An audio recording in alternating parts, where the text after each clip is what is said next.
اعوذ باللہ من الشیطان الرجیم بسم اللہ الرحمن الرحیم السلام علیکم ورحمۃ اللہ وبرکاتہ۔ آج آپ سب کی خدمت میں کچھ انفارمیشن وہ یہ کہ جس طرح سے اگر ہم نماز ادا کرتے ہیں تو نماز ادا کرنے سے پہلے ہم وضو کرتے ہیں، اپنے اعضاء کو پاک کرتے ہیں وضو کر کے، تاکہ پاک ہو کے اللہ کی بارگاہ میں ہم نماز ادا کر سکیں، کیونکہ ہماری نماز تبھی درست ہوگی، تبھی قبول ہوگی جب ہمارا وضو درست ہوگا۔ اسی طرح سے کچھ ایام ایسے ہوتے ہیں کہ جن میں انسان جو ہے ناپاک ہوتا ہے اور خود کو پاک کرنے کے لیے اس کے لیے غسل کرنا لازم ہوتا ہے۔ غسل کا مطلب یہ ہے کہ تمام بدن کو سر سے پاؤں تک خاص شرائط اور کیفیت کے ساتھ دھونا۔ اب غسل کی بھی اقسام ہیں، واجب غسل ہیں، مستحب غسل ہیں۔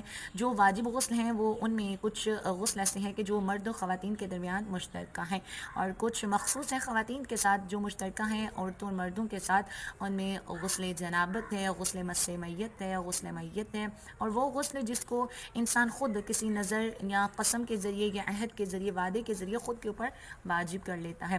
جو عورتوں کے ساتھ مخصوص ہے، خواتین کے ساتھ، وہ 3 غسل ہیں: غسل حیض، غسل نفاس اور غسل استحاضہ۔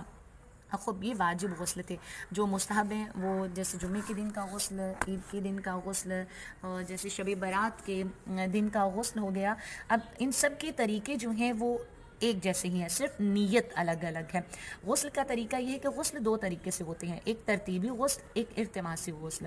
ترتیبی جس طرح سے عام جو غسل دیا جاتا ہے جیسے خواتین مرد کرتے ہیں، مطلب غسل کو درج ذیل ترتیب کے ساتھ بچا لانا، پہلے سر اور گردن کو دھوئیں، پھر بدن کے داہنے حصے کو دھوئیں، آخر میں بدن کے بائیں حصے کو دھوئیں، یہ تمام چیزیں ترتیبی میں آتی ہیں۔ اور جو غسل التماسی ہے، اس کا مطلب ہے کہ پورے بدن کو یکبارگی، یعنی اپنے آپ کو اپنے پورے جسم کو پانی میں ڈبوئیں تاکہ بدن کے تمام حصوں تک پانی پہنچ جائے، بشرط یہ کہ جسم کے تمام، سر کے بالوں سے لے کے پاؤں کے انگوٹھے تک، حتیٰ کہ ناخن تک جو ہے وہ پانی مکمل طور پہ انسان کے جسم کو تر کر دے۔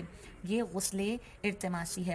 لیکن جو ترتیبی ہے وہ عموماً زیادہ آسانی سے بجا لاتے ہیں کہ جو ہے کولی کر کے ناک میں پانی ڈال کے سر کے اوپر پانی ڈالنا، سر اور گردن کو دھوئیں اچھی طرح سے، پھر بدن کے داہنے حصے کو آخر تک، اول سے لے کے آخر تک، اور پھر بائیں حصے کو دھوئیں۔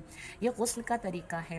انشاءاللہ خداوند متعال ہم سب کو حقیقی معنی میں اپنے جسموں کے ساتھ ساتھ اپنی سوچوں کو، اپنی روحوں کو بھی پاک کرنے کی توفیق عطا فرمائے، تاکہ ہم اللہ کی پاک عبادت کو بہترین اور حسین طریقے سے انجام دے سکیں۔